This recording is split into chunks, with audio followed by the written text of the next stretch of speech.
से कुछ आप नए क्वेश्चन कर लो। वो वाले क्वेश्चंस तो एक तरह से एंड हो गए।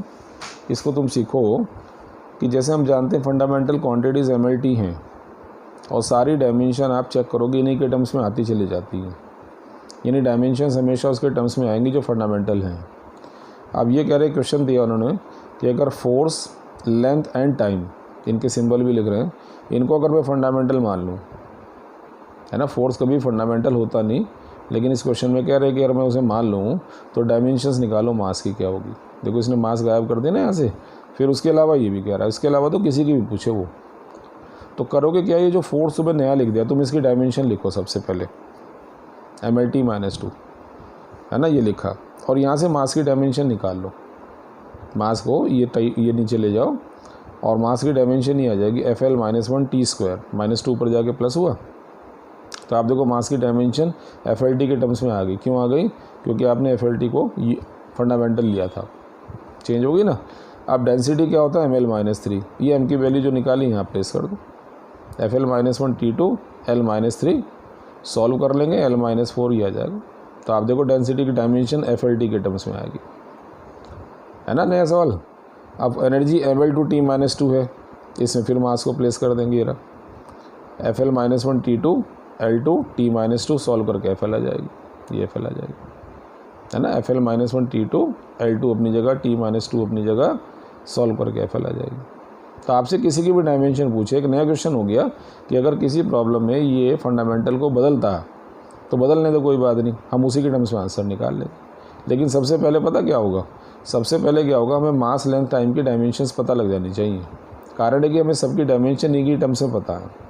अब यहाँ लेंथ और टाइम तो चेंज नहीं किया, उसने मास बदला तो मास निकाल लिया। अब जैसे ही डेंसिटी में रखने की बारी आई तो हम जानते तो ये है ना, इसमें मास की वैल्यू प्लेस कर देंगे। ऐसे ही आ गया। देखो अब वो कह रहा प्रेशर, मास और टाइम को यहाँ लेंथ गायब कर दिया, फंडामेंटल करूँ तो डायमेंशन ऑफ लेंथ निकालो, एक्सेलरेशन, फोर्स, एनर्जी, डेंसिटी कितनी पूछ ले आपसे। तो ठीक है ना, P = ml-1T-2। इससे आप क्या करेंगे, P/MT-2 L-1, ये L-1 आया, आप इसे L करोगे तो इसका उल्टा कर देना, MT-2/P सॉल्व करके L ही आ जाएगा। ये P ऊपर ले जाना, MT-2 P-1, तो L की डायमेंशन आ गई ना। देखो MT P के टर्म्स में। अब क्या कहता हूँ, एक्सेलरेशन LT-2, L की वैल्यू लगाओ, T-2 करो solve. Force ML-T-2 M T-2 ये रहा, L ये रहा, सॉल्व करो फिर आंसर। एनर्जी ML-T-2 M ये रहा, T-2 ये रहा, L2, तो जो L की डायमेंशन थी उसका स्क्वायर करके लिख दो, सॉल्व करो, ये आंसर आ जाएगा। डेंसिटी ML-3 M ये रहा, L ये रहा, -3 पावर ये रही, इसे लगा दो यहाँ पे पावर को, -3 आ जाएगा, ये 6 हो जाएगा, ये 3 हो जाएगा, सॉल्व करके आंसर।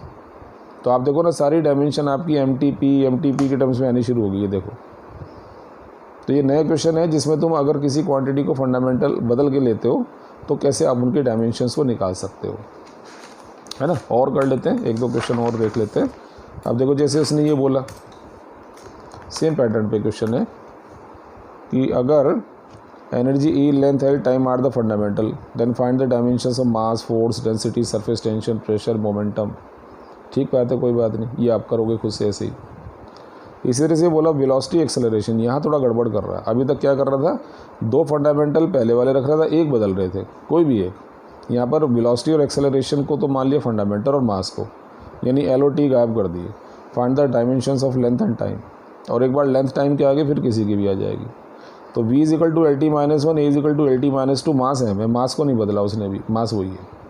तो बच्चों तुम क्या करोगे, इन दोनों इक्वेशन से L और T की वैल्यू निकालोगे। कैसे निकाले, इन्हें डिवाइड कर लो, V/A, LT-1 LT-2, V/A solve करोगे, T-2 पर जाके प्लस होगा, T आ जाएगा। तो T की डायमेंशन होगी VA-1, देख रहे हो, V और A के टर्म्स में आ रही है। इस T की वैल्यू को यहाँ प्लेस करूँगा मैं फर्स्ट में, LT-1 V है, T को अपॉन में ले गया, L/T V हुआ, L = कितना हो गया, V × T, और T की वैल्यू यहाँ लगा दी मैंने, ये रही, तो ये आ जाएगा L की। एक बार L और T की आ गई, M की M है ही, M की उसने बदली नहीं, ठीक।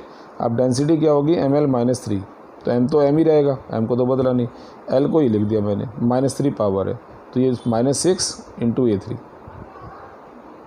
बन गया इसकी डायमेंशन, ठीक है।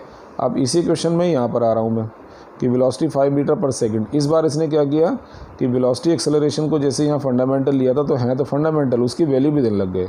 एक्सेलरेशन 2 मीटर पर सेकंड स्क्वायर, तो मास 2 kg है, तो फंडामेंटल यूनिट्स हैं। Find the unit of length time density.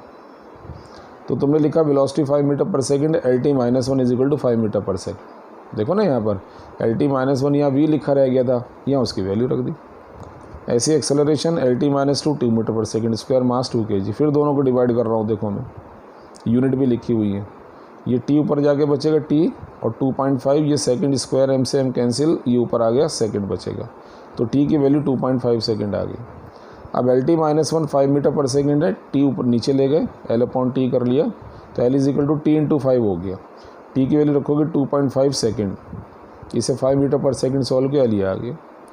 अब वो कह रहे डेंसिटी निकालो, ml - 3 को नीचे ले जाओ, m की वैल्यू यहाँ प्लेस करो बच्चों, l की वैल्यू 1 2 3 बार लिखो, 12.5 12.5 12.5। समझ रहे हो, ये kg में, ये मीटर क्यूब में हो जाएगा, क्योंकि मीटर मीटर मीटर। सॉल्व कर लो, इससे इसकी वैल्यू हो जाएगी।